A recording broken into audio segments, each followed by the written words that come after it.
പ്രിയ പ്രേക്ഷകരെ, തൃശൂർ പൂരത്തിൻ്റെ ഭാഗമായി തിരുവമ്പാടി വിഭാഗത്തിന് വേണ്ടി വെടിക്കോപ്പുകൾ നിർമ്മിച്ചുകൊണ്ടിരുന്ന പടക്ക നിർമ്മാണശാലയിൽ ആണ് കഴിഞ്ഞ ദിവസം സ്ഫോടനം ഉണ്ടായത്. ഉഗ്രസ്ഫോടനത്തിൽ നിരവധി ജോലിയിൽ ഏർപ്പെട്ടിരുന്ന ആളുകൾ ആണ് മരണപ്പെട്ടിട്ടുള്ളത്. പലരുടെയും ശരീരഭാഗങ്ങൾ ചിന്നിച്ചിതറിയ നിലയിൽ തന്നെയാണ്. അതുകൊണ്ട് തന്നെ ഈ അപകടത്തിൽ മരണപ്പെട്ടവർ ആര് എന്നത് സംബന്ധിച്ച് ഇപ്പോഴും വ്യക്തതയില്ല.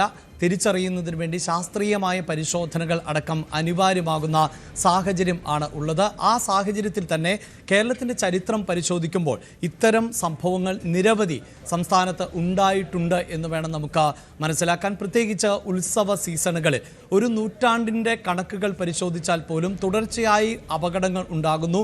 ഒരു വർഷം തന്നെ ഒന്നിലധികം അപകടങ്ങൾ ഉണ്ടാകുന്നു എന്നതാണ് കണക്കുകളിൽ നിന്ന് വ്യക്തമാകുന്നത്.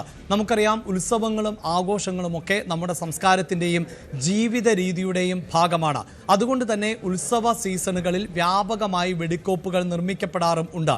എന്നാൽ മനസ്സിലാക്കേണ്ട കാര്യം എന്നത് പതിറ്റാണ്ടുകൾക്ക് മുമ്പ് സാധാരണ നിലയിൽ ക്ഷേത്ര ഉത്സവങ്ങളിൽ അടക്കം ഇത്തരം വെടിമരുന്നുകൾ പ്രയോഗിക്കുമ്പോൾ അത് അത്ര തീവ്ര ശേഷിയുള്ള വെടിമരുന്നുകൾ ആയിരുന്നില്ല, അല്ലെങ്കിൽ ഉഗ്രശേഷിയുള്ള വെടിമരുന്നുകൾ ആയിരുന്നില്ല എന്നതാണ്.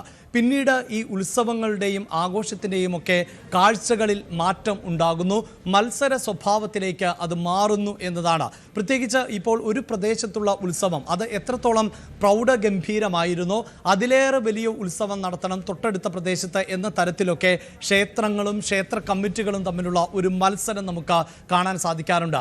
ഇവിടെ തൃശ്ശൂർ പൂരത്തിൻ്റെ കാര്യത്തിലേക്ക് വരുമ്പോഴും അവിടെ പാറമേക്കാവും അല്ലെങ്കിൽ തിരുവമ്പാടിയും ഒക്കെ അവരുടെ ആഘോഷത്തിന് മിഴിവേക്കുന്ന തരത്തിൽ ഒരു മത്സര ബുദ്ധിയോട് കൂടിയുള്ള കാഴ്ചകൾ ആണ്, വിരുന്നുകൾ ആണ് ഒരുക്കാറുള്ളത്. അതൊക്കെ നമ്മുടെ സംസ്കാരത്തിൻ്റെയും ആഘോഷത്തിൻ്റെയും ഒക്കെ ഭാഗം എന്ന് പറയുമ്പോൾ പോലും നമ്മൾ ഇന്നലകളിലേക്ക് തിരിഞ്ഞു നോക്കുമ്പോൾ രാജ്യത്തെ നടുക്കിയ ഇത്തരം വെടിക്കെട്ട് അപകടങ്ങൾക്ക് പോലും കേരളം സാക്ഷ്യം വഹിച്ചിട്ടുണ്ട് എന്ന് വേണം മനസ്സിലാക്കാൻ.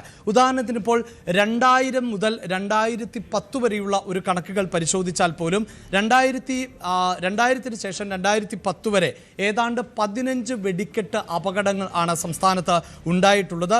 അങ്ങനെയുള്ള അപകടങ്ങളിൽ 2000-നും 2010-നും ഇടയിൽ മാത്രം 41 മരണങ്ങൾ ആണ് സംഭവിച്ചിട്ടുള്ളത്.